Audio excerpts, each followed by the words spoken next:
Hey you guys, my name is Roman, and in this tutorial I'll be showing you how to make a simple Minesweeper game in Python. This is the finished product and it's played entirely in the shell.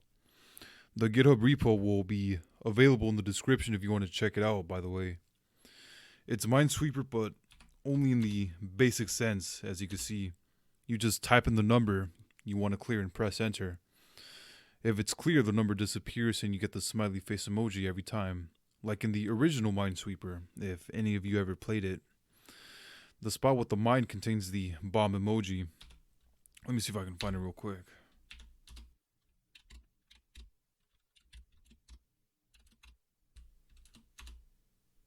Oh, ha! You have successfully cleared the field. This is what you get when you win. And when you lose, kaboom, game over. I like using emojis in little projects like these, just to make them more lively. Let's quickly go over the important concepts we'll be covering in this video. First of all is function definition. Our main game function will contain all of our logic, and we'll call it within our main while loop. For and while loops, we use these to repeat the same code a given amount of times, and in the case of while true loops, we repeat the same code infinitely. Then there's the random and sys modules. These are the modules we'll be importing into our program. They already come included with Python, so there's no need to individually install them after. After that is user input, so that our program accepts values provided by the user via the terminal. Then there's conditional statements. We use these to run code only if a condition is met.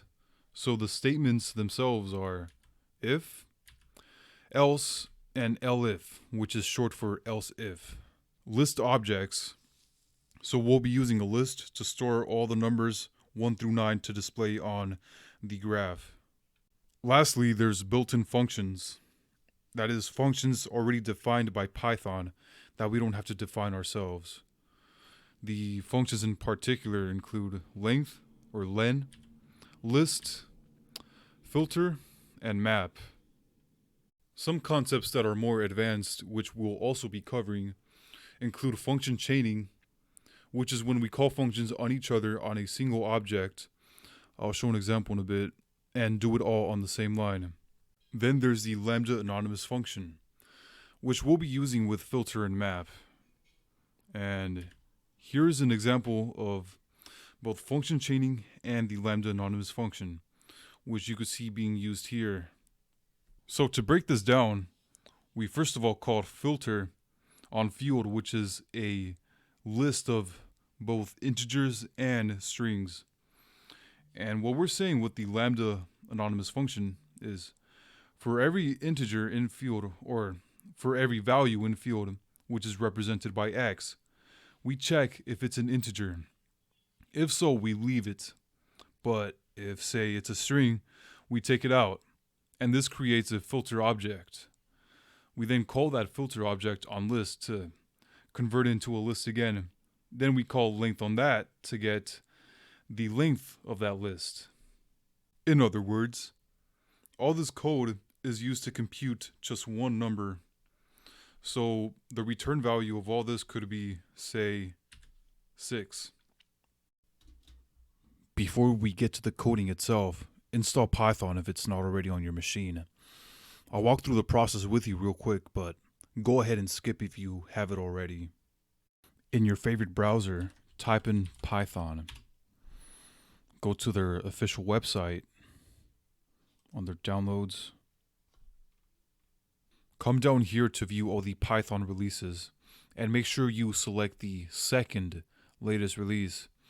Since the newest Python release at the time of this recording, 3.11.1, has some missing binary packages and incompatible packages too, so we'll be going with 3.10.9. Note that this not only applies to this package in particular, but also possibly to whatever the latest release is at the time you're watching this video, so make sure you check that out. 3.10.9, go to download.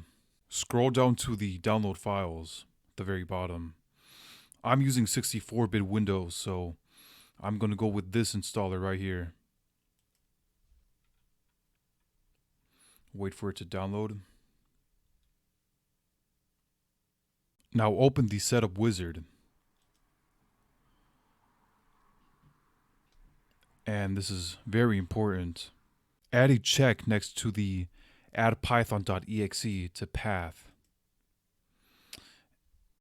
I should explain that. This is so that you can access your Python install via the terminal no matter what your current directory is. That way you could just type in Python or py and not the entire path, which could be pretty long. But anyways, click install now. Yes.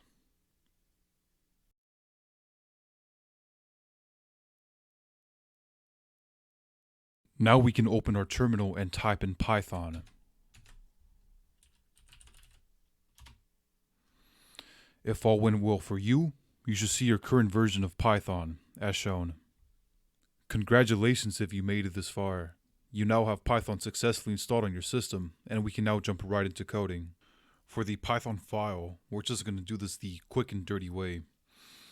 I have Notepad open here, and we're just going to add a comment at the top to describe our file. Let's see. We are going to save it as minesweeper.py. Now just close it.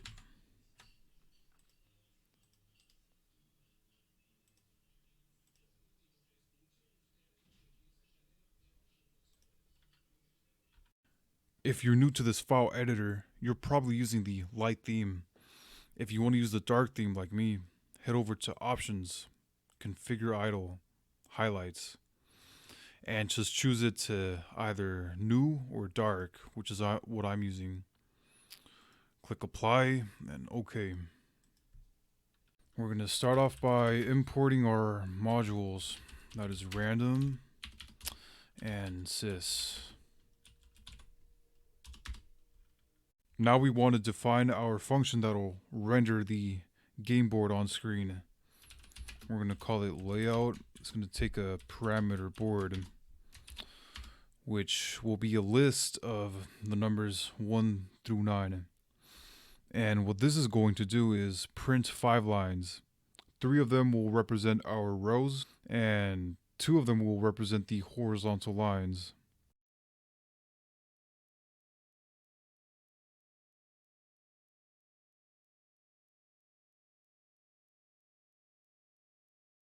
We have 3 rows, so we're going to copy this twice.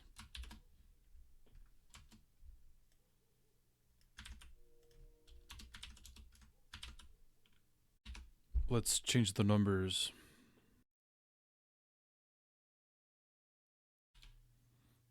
And now for the horizontal lines.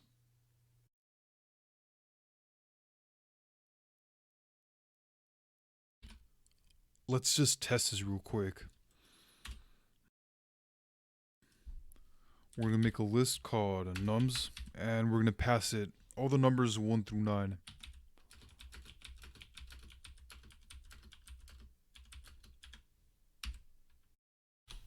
Now we just call layout and pass nums to it.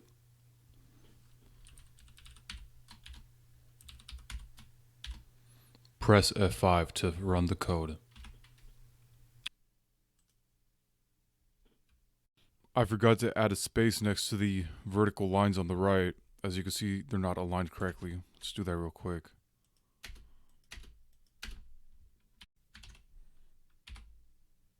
This is what you should get. Now let's create our game function, which will contain all the logic for the game itself. Call it game. Go ahead and cut this, paste it in here, delete this too. The mine will be a random number from 1 through 9, so for that we'll put mine equals random.choice nums. So every time we start the game, we want to print a line.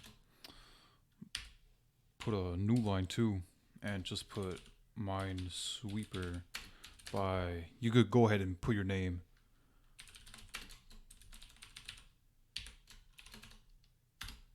Now we're going to define our game loop, which breaks either when the user wins or he loses. So we're going to put while true. We're going to define a num count. Or actually, we'll get to that one later. Put none for now. Then put layout nums. So every time the user takes a turn, we redraw the board. After that, choice is equal to int input. This gives us access to the numbers provided by the user in the terminal. And to ensure they are numbers, we use int. And assuming that the user does not step on the mine, we're going to put nums choice -1. Because remember, if the user chooses 9, we will have to change board index 8. And for that, we want to replace that with an empty string. Now let's draw the smiley face emoji. So print, let's put a new line. And you could just grab the emoji from your favorite browser, copy and paste it here. Now we're going to handle the case where the user does step on the mine. So if choice is equal to mine, we're going to start off with drawing the bomb emoji. So nums, again, choice -1 is equal to the bomb emoji. And remember, you could always just copy and paste it over from your browser. Then we just render the board again with the emoji drawn. After that, we print kaboom, game over. And finally, we return to break out of the loop. Now we're going to add another conditional statement, elif. So basically, if the if statement is false, then this will run. We could just use else, but that could run any case. We want a specific case to run, which is if num count is equal to 2. This will run if the user wins. And of course, since we're using num count, we're going to actually have to define that. Now we're going to enter the example I used in the slideshow earlier that covered function chaining and the lambda anonymous function. So I'm going to put length list filter lambda x type x is equal to int. Then we put the nums list at the end. So a refresher, we go through the nums or not array list with filter. X represents each individual integer or item. And if that item is an integer, we leave it in. Otherwise, we filter it out. Then we convert this filter object into a list, and we get the length of that list. What we are saying then down here is that if num count is equal to 2, the user wins. The reason we use 2 instead of 1 is because num count does not update immediately. Instead, it is one step behind. So by the time there's only one remaining number that hasn't been chosen, or in other words, when the user wins, num count will still be 2. If that's the case, we're going to call layout again. But this time we're going to do it a little differently. So there's one key concept I didn't cover in the slideshow earlier. It's called the ternary operator. I'm about to use it right now after I call list on map and use the lambda anonymous function here. I'll explain after I'm done.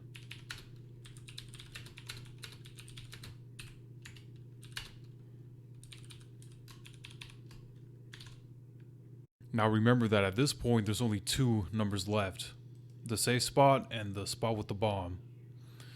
We want to turn into a string only the safe spot if it is that after the user chooses the safe spot, we only want to turn that into an empty string and leave the spot with the bomb alone.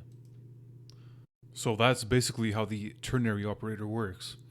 We pass it an expression. In this case, we want x to be an empty string, but we do that only if x is choice minus 1. This is the condition. Otherwise, we execute the else statement, which in this case is just x. With that out the way, let's get back to the easy stuff. So I'm just going to print in all caps, you have successfully cleared the field, or you could just put whatever you want.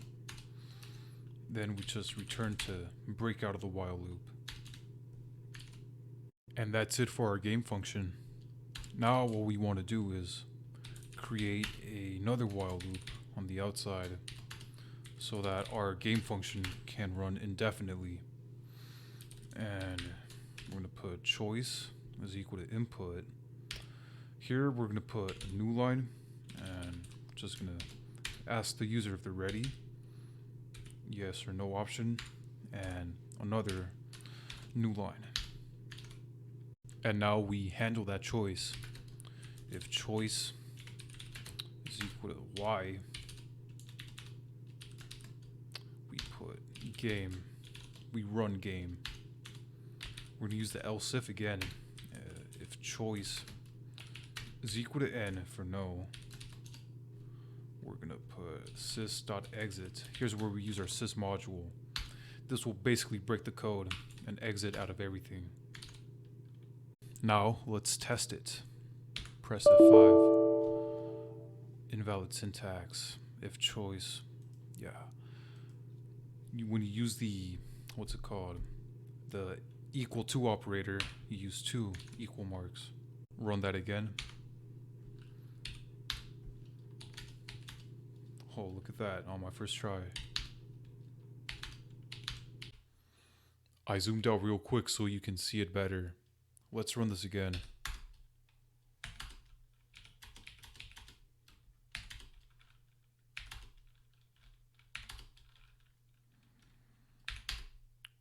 You have successfully cleared the field. And now if we were to press N instead of Y, sys.exit does its job and we exit the code. Thanks for watching my tutorial. Please make sure to like and subscribe if you gained some value or learned something new from this. And feel free to ask any questions if you need further clarification. And if you feel I explained something wrong or could have done better, any feedback would be very much appreciated. Other than that, I'll see you guys in the next video.